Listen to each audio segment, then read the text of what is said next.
अष्टावक्र दुनिया के प्रथम ऐसे व्यक्ति थे जिन्होंने सत्य को जैसा जाना वैसा कह दिया। न वे कवि थे और न ही दार्शनिक। उन्हें दुनिया के किसी भी शास्त्र में कोई रुचि नहीं थी। उनका मानना था कि सत्य शास्त्रों में नहीं लिखा है। शास्त्रों में तो सिद्धांत और नियम है, सत्य नहीं, ज्ञान नहीं। ज्ञान तो हमारे भीतर है। अष्टावक्र ने जो कहा वह अष्टावक्र गीता नाम से प्रसिद्ध है। ओशो कहते हैं अष्टावक्र समन्वयवादी नहीं हैं, सत्यवादी हैं। सत्य जैसा है वैसा कहा है, बिना किसी लागल पेट के सुनने वाले की चिंता नहीं है। सुनने वाला समझेगा नहीं समझेगा इसकी भी चिंता नहीं। सत्य का ऐसा शुद्धतम वक्तव्य न पहले कहीं हुआ न फिर बाद में कभी हो सका। अष्टावक्र पहले ऐसे व्यक्ति थे जिनकी श्रेणी में सुकरात, मंसूर और जय कृष्णमूर्ति को रखा जा सकता है। इन्हें हम धर्म के विरुद्ध वक्तव्य नहीं कहेंगे, बल्कि ये ऐसे लोग रहे हैं जिन्होंने धर्म के मर्म और सत्य को अपने तरीके से जाना। यह किसी परंपरा के कभी हिस्से नहीं रहे। यही कारण रहा कि दुनिया में इनकी चर्चा कम ही हुई है। अष्टावक्र एक ऋषि थे। शरीर से ये विकलांग थे। मिथिला के राजा जनक के दरबार में इनसे बहुत सुंदर दार्शनिक चर्चा और वाद विवाद हुआ था। इनके वाद विवाद के आधार पर अष्टावक्र गीता भी लिखी गई है। इनके जन्म की अद्भुत कथा पुराणों में मिलती है। कहते हैं उद्दालक ऋषि के पुत्र का नाम श्वेतकेतु था। उद्दालक ऋषि के एक शिष्य का नाम कहोर था। कहोर को संपूर्ण वेदों का ज्ञान देने के पश्चात उद्दालक ऋषि ने उसके साथ अपनी रूपवती एवं गुणवती कन्या सुजाता का विवाह कर दिया। कुछ दिनों के बाद सुजाता गर्भवती हो गई। एक दिन कहोर वेद पाठ कर रहे थे तो गर्भ के भीतर से बालक ने कहा कि पिताजी, आप वेद का गलत पाठ कर रहे हैं। यह सुनते ही कहोर क्रोधित होकर बोले कि तू गर्भ से ही मेरा अपमान कर रहा है, इसलिए तू 8 स्थानों से वक्र टेढ़ा हो जाएगा। अष्टावक्र का विवाह। एक बार महर्षि अष्टावक्र महर्षि वदान्य के पास जाकर उनकी कन्या के साथ विवाह करने की इच्छा प्रकट की।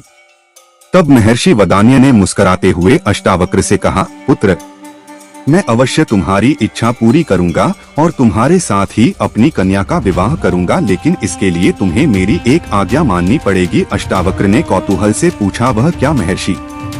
महर्षि वदान्य ने कहा, तुम्हें उत्तर दिशा में जाना होगा। अलकापुरी और हिमालय पर्वत के आगे जाने पर तुम्हें कैलाश पर्वत मिलेगा। वहाँ महादेव जी अनेक सिद्ध चारण भूत पिशाच गणों के साथ विचरण करते हैं। उस स्थान के पूर्व और उत्तर की ओर 6 ऋतुएं, काल, रात्रि, देवता और मनुष्य आदि महादेव जी की उपासना किया करते हैं। इस स्थान को लांघने के बाद तुम्हें मेघ के समान एक नीला वन मिलेगा। उस स्थान पर एक वृद्धा तपस्विनी रहती है। तुम उसके दर्शन करके लौट आना। मैं उसी क्षण अपनी पुत्री का विवाह तुम्हारे साथ कर दूंगा। अष्टावक्र ने महर्षि वदान्य की बात स्वीकार कर ली और यात्रा के लिए चल पड़े। पहले तो वे हिमालय पर्वत पर पहुँचे और वहाँ धर्मदायिनी बाहुदा नदी के पवित्र जल में स्नान और देवताओं का तर्पण करके उसी पवित्र स्थान पर कुशासन बिछाकर विश्राम करने लगे। वहीं रात भर सुखपूर्वक सोए। वहीं प्रातःकाल अग्नि प्रज्वलित करके उन्होंने यज्ञ किया। वहीं पास में एक तालाब था जहाँ शिव पार्वती की मूर्ति थी। अष्टावक्र ने मूर्ति के दर्शन किए और फिर अपनी यात्रा पर चल दिए। चलते चलते वे कुबेर की नगरी में पहुँचे। उसी समय मणिभद्र के पुत्र रक्षक राक्षसगण के साथ उधर आए। ऋषि ने उन्हें देखकर कहा, हे भद्र, आप जाकर कुबेर को मेरे आने की सूचना दे दे। मणिभद्र ने कहा, महर्षि, आपके आने का समाचार तो भगवान कुबेर को पहले ही प्राप्त हो चुका है। वे स्वयं आपका समुचित सत्कार करने के लिए आ रहे हैं। कुबेर ने आकर महर्षि अष्टावक्र का स्वागत किया और उन्हें अपने भवन में ले गए। तपस्वी अष्टावक्र 1 वर्ष तक कुबेर के यहाँ रुके रहे। फिर उन्हें महर्षि वदान्य के आज्ञा की याद आई और उन्होंने कुबेर से चलने की आज्ञा मांगी। कुबेर ने और ठहरने का ऋषि से काफी आग्रह किया, लेकिन अष्टावक्र अपनी यात्रा पर चल पड़े। वे कैलाश, मंदर और सुमेरु आदि अनेक पर्वतों को पार करके किरात रूपी महादेव के स्थान की प्रदक्षिणा करके उत्तर दिशा की ओर चल पड़े। कुछ ही आगे जाने पर एक सुंदर वन उन्हें दिखाई दिया। उस वन में एक दिव्य आश्रम था। उस आश्रम के पास अनेक रत्नों से विभूषित पर्वत, सुंदर तालाब और तरह तरह के सुंदर पदार्थ थे। देखने में वह कुबेर की नगरी से भी कहीं अधिक शोभायमान दिख पड़ता था। वहीं अनेक प्रकार के सोने और मणियों के पर्वत दिखाई देते थे, जिन पर सोने के विमान रखे हुए थे। मंदार के फूलों से अलंकृत मंदाकिनी कलकल निनाद करती हुई बह रही थी।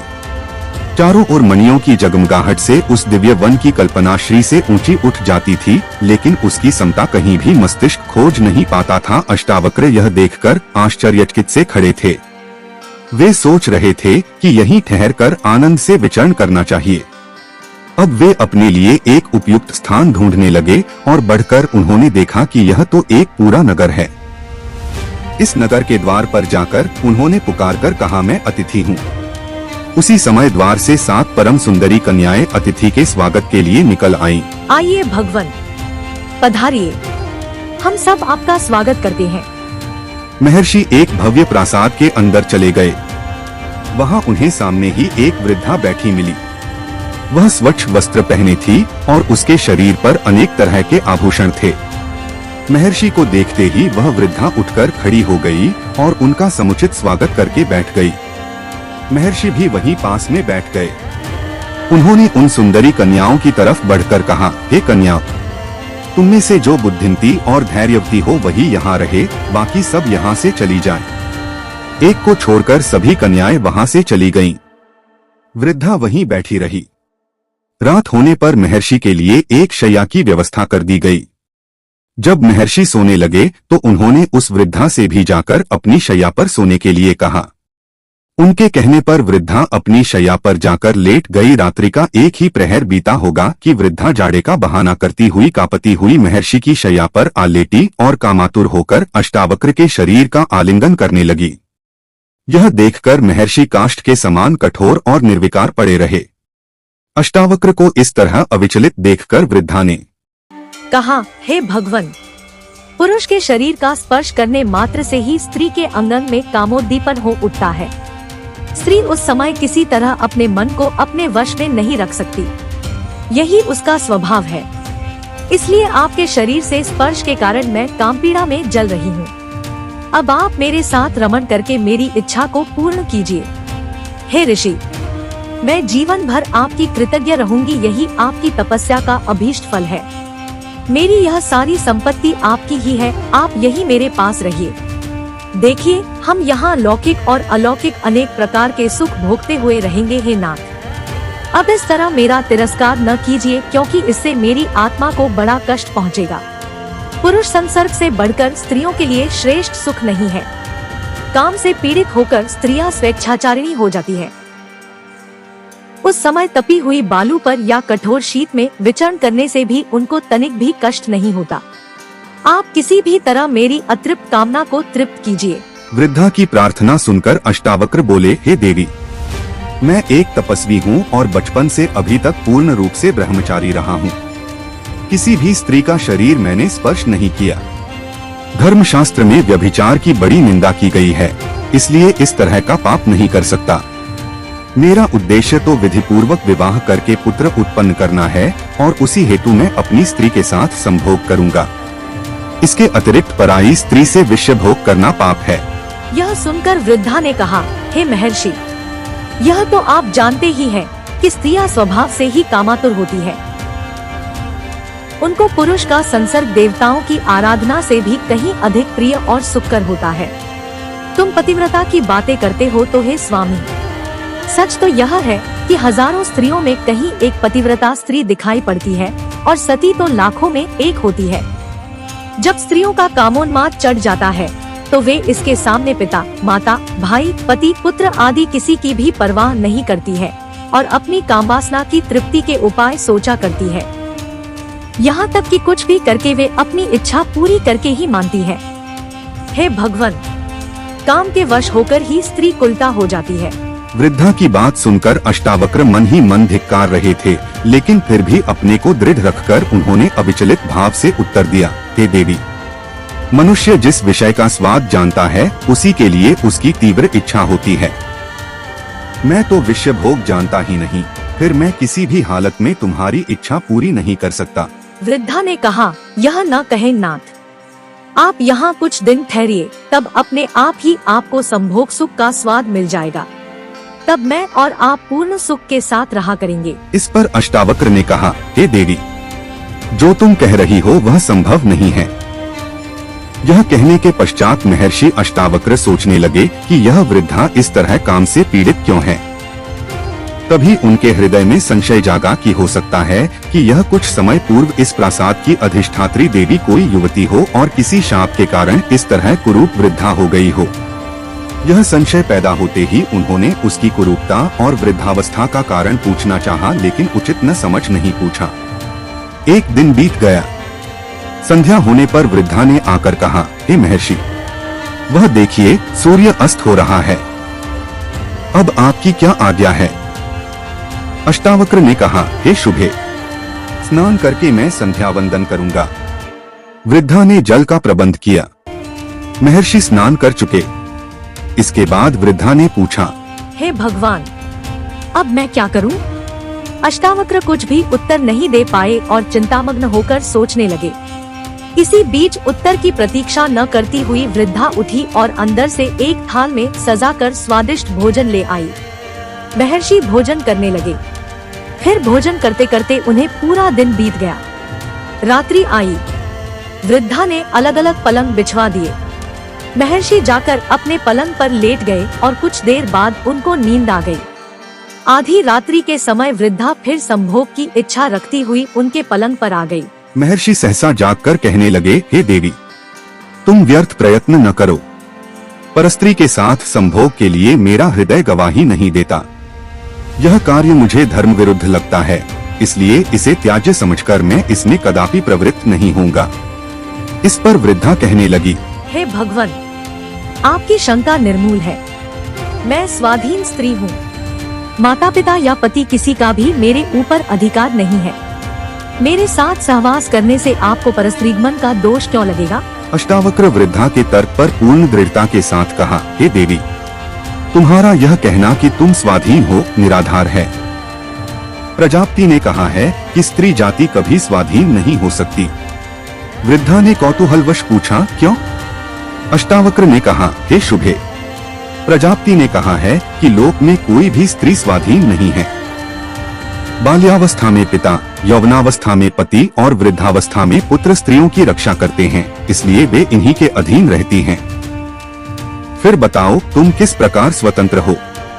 अष्टावक्र के तर्क के साथ किसी तरह न उलझते हुए वृद्धा ने दूसरा पैंतरा लेकर कहना प्रारंभ किया, हे देव, मैं इस समय काम से पीड़ित हूँ और आपके साथ संभोग की कामना करती हूँ। वृद्धा के इतना कह देने पर भी अष्टावक्र अडिग रहे और उसी दृढ़ता के साथ कहने लगे, हे शुभे, साधारणतया मनुष्य काम, क्रोध आदि दोषों के वशीभूत होकर इस संसार में कितने ही जघन्य पाप करता है, लेकिन मैंने कठोर संयम से अपने मन को अपने वश में कर लिया है। तुम किसी भी तरह उसको विचलित नहीं कर पाओगी, इसलिए तुम्हारा इस तरह आग्रह करना व्यर्थ है। जाओ अपने पलंग पर चली जाओ। अब तो वृद्धा को गहरा धक्का लगा, लेकिन फिर भी उसने धैर्य नहीं छोड़ा और फिर वह आशा लेकर अष्टावक्र से बोली, हे महर्षि, यदि आप मुझे परस्त्री समझते हैं और इसी कारण पाप समझकर संभोग करते हुए डरते हैं, तो मुझे अपनी स्त्री बना लीजिए। मैं इसके लिए सहर्ष तैयार हूँ। आप विश्वास रखिए, मैं अभी तक कुंवारी हूँ। इससे आपको किसी तरह का पाप नहीं लगेगा और मेरी काम पीड़ा भी शांत हो जाएगी। हे महर्षि, यदि आप मुझे परस्त्री समझते हैं और इसी कारण पाप समझकर संभोग करते हुए डरते हैं, तो मुझे अपनी स्त्री बना लीजिए। मैं इसके लिए सहर्ष तैयार हूँ। आप विश्वास रखिए, मैं अभी तक कुंवारी हूँ। इससे आपको किसी तरह का पाप नहीं लगेगा और मेरी काम पीड़ा भी शांत हो जाएगी। कुछ ही क्षणों बाद जब उन्होंने कुछ कहने के लिए अपना मुंह ऊपर उठाया और उनकी दृष्टि उस स्त्री पर पड़ी, तो महान आश्चर्य के कारण वे सहसा हिल उठे। वह वृद्धा अब एक 16 वर्ष की अत्यंत सुंदरी कन्या का रूप धारण करके सामने बैठी मुस्कुरा रही थी। अष्टावक्र ने अधीर होकर पूछा, हे देवी, यह तुम्हारा कैसा रूप?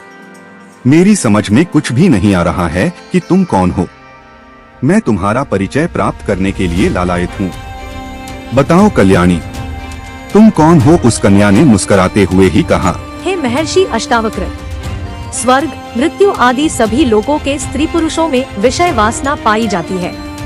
मैं परस्त्रीगमन के लिए आपके मन को विचलित करके आपकी परीक्षा ले रही थी, लेकिन अपने कठोर संयम के कारण आपने धर्म की मर्यादा को नहीं छोड़ा। इसलिए मेरा विश्वास है कि जीवन में आप कभी किसी प्रकार का कष्ट नहीं भोगेंगे। मैं उत्तर दिशा हूँ। स्त्रियों के चपल स्वभाव का प्रदर्शन करने के लिए ही मैंने यह वृद्धा का रूप रखा था। इससे आप यह जान लीजिए, भगवान की इस संसार में वृद्धावस्था को प्राप्त स्त्री पुरुषों को भी काम सताता है। मुझे प्रसन्नता है कि आपने स्त्री की कितनी भी चंचलता देखकर अपने ब्रह्मचर्य व्रत को नहीं छोड़ा, इसलिए ब्रह्मा और इंद्र आदि देवता आप पर अत्यंत प्रसन्न है। जिस काम के लिए महात्मा वदान्य ने आपको यहाँ भेजा है वह अवश्य पूरा होगा। महर्षि की कन्या से आपका अवश्य विवाह होगा और वह कन्या पुत्रवती भी होगी। अष्टावक्र यह सुनकर अत्यंत प्रसन्न हुए और उस देवी से चलने की आज्ञा मांगने लगे। उत्तर दिशा ने आदर के साथ अष्टावक्र को विदा कर दिया। जब वे लौटकर महर्षि वदान्य के पास आए तो उन्होंने उनसे उनकी यात्रा का सारा वृत्तांत पूछा और फिर अपने मन में पूर्णतः संतुष्ट होते हुए अपनी कन्या का विवाह उनके साथ कर दिया। इस कहानी से आपको क्या सीख मिली, आप कमेंट बॉक्स पर जरूर बताइएगा। धन्यवाद।